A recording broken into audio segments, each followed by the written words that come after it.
Kwa majina naitwa Dr. Ayubu Mtulo, mganga mfawidhi hospitali ya mji Njombe ambayo inaitwa Kibena. Tulikuwa na kambi ya madaktari bingwa kwa Mama Samia Suluhu Hassan, Rais wa Jamhuri ya Muungano wa Tanzania.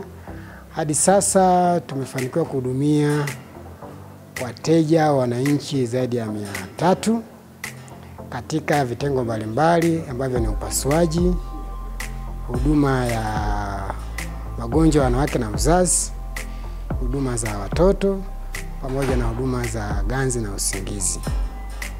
Kwa kipekee tuendelee kuwakaribisha wananchi wa Njombe, halmashauri ya mji Njombe pamoja na mkoa mzima kuendelea kunufaika na hizo huduma ambazo zimesogezwa karibu na Rais wetu wa Jamhuri ya Muungano wa Tanzania ambaye ni Mama Samia Suluhu Hassan. Kwa majina naitwa Daktari Adamu Elinsa Moshi, ni daktari bingwa wa watoto ambaye nimetoka hospitali ya Mloganzila na kwa sasa nipo katika hospitali ya hapa Kibena.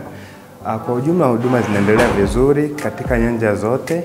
Kwa sisi upande wa watoto huduma zinaendelea na tumekuwa tukiona wagonjwa katika kitengo cha ICU ya watoto ambayo ni wagonjwa mahututi pamoja na kliniki. Kwa mwitikio ni mzuri kwa sababu tunapata wagonjwa wa aina mbalimbali na wenye shida mbalimbali ambao wanahitaji matibabu pamoja na vipimo pamoja na ushauri.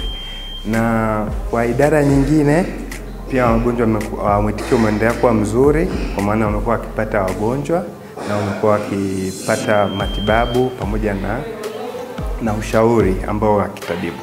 Na tunashukuru zaidi kwenye hasa upande wa kina mama na upande wa upasuaji, madaktari wameendelea kufanya kazi nzuri na kubwa kwa sababu wamepata wagonjwa ambao wanahitaji upasuaji kubwa na wameendelea wakifanya kazi vizuri, na mpaka sasa tunavyoongea kuna baadhi ya wagonjwa ambao wako katika vyumba vya upasuaji na upasuaji unaendelea. Hasa naweza nikaongelea kwenye kitengo cha ICU ya watoto ambao ni wagonjwa wa mahututi watoto.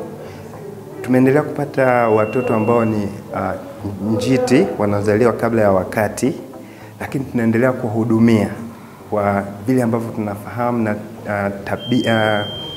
taratibu za kitabibu ambazo zinatakiwa zifuate. Kwa hiyo ndio nimeona kwa kiwango kikubwa wapo wa namna hiyo. Lakini kwa upande wa hospitali pia imejidhatiti sana. Mazingira yako ya kuwezesha hawa watoto kuweza kupata matibabu stahiki. Kwa muda ambao uliobaki tunaendelea kuwasihi wananchi waendelee kujitokeza kwa wingi kwa sababu hizi huduma bado zinaendelea na muda bado upo. Kwa majina naitwa Dr. Mtono Jaffa, daktari katika kitengo cha watoto pamoja na watoto wachanga, lakini pia ni mratibu wa huduma za afya katika hospitali ya halmashauri ya mji Njombe Kibena. Kujua madaktari bingwa na manufaa sana kwetu.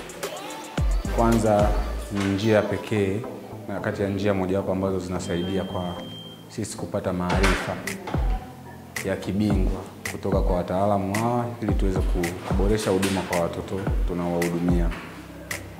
Lakini pia watoto tunaowahudumia wananufaika na ujio wa madaktari bingwa hawa, sababu kama wenyewe wanavyoitwa mabingwa, maana yake wana vitu vya kibingwa, wana ujuzi zaidi ambao unawanufaisha wagonjwa tunaowahudumia.